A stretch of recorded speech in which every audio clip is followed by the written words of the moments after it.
Hi, I'm Elinor Silverstein, and welcome to the Feldenkrais Guild of North America Conference Series, where the theme this year is breath in 2024. We will run live in our conference September 6th, the 27th, and October 18th. Today, I'm with Nicolette De Saint Amour, and the title of her workshop is Breathing Has a Rhythm Like the Sea. Nicolette, can you tell us about this workshop?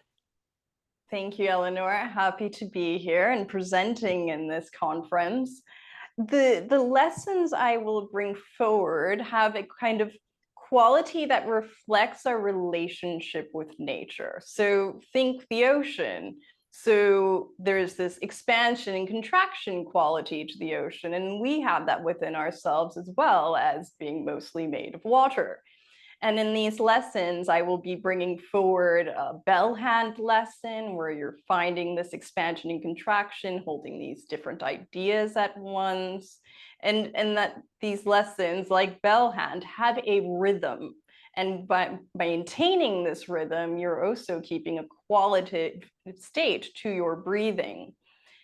Also, we'll bring forward a lesson in I call it long open space, where you find that you can, in a way, find more parts of your torso by breathing into different places, informing how your diaphragm moves your lungs and shapes the internal organs so that you can just have more space. But in order to have more space, we don't need to lose space anywhere else. And that is the study. Oh, wow. Okay, so then that gets me to ask, you have a very fascinating background. Can you tell us a little bit about how that ties in with this?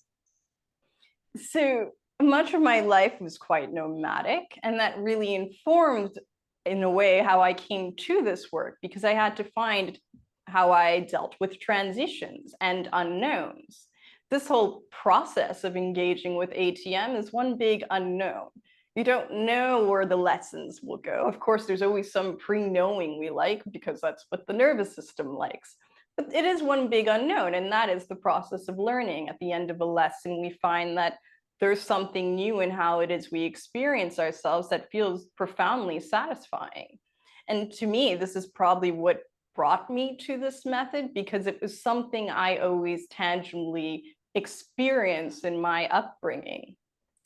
I'm a practitioner of jujitsu, which I also find is the art of transitions, and have been very much informed by the works of body reading through Judith Aston's lens and Tom Myers, as well as some of the bioenergetic works. All of this has informed how I view the process of living in a body. Wow, this is absolutely fascinating. And I think all of this attracts me to what you will be teaching. Is there anything else you'd like to add? It's such a great pleasure to bring forward the Feldenkrais method practicality of breathing. I do think it's such an in vogue topic today, and I think it's such a practical way that people can find that their breath could simply be simple, and through how these lessons will inform them, I think is incredibly potent. So I'm very much looking forward. Thank you so much, Nicolette. I am looking forward to seeing you at our upcoming conference, and it's going to be exciting. And thank you for helping and participate in this.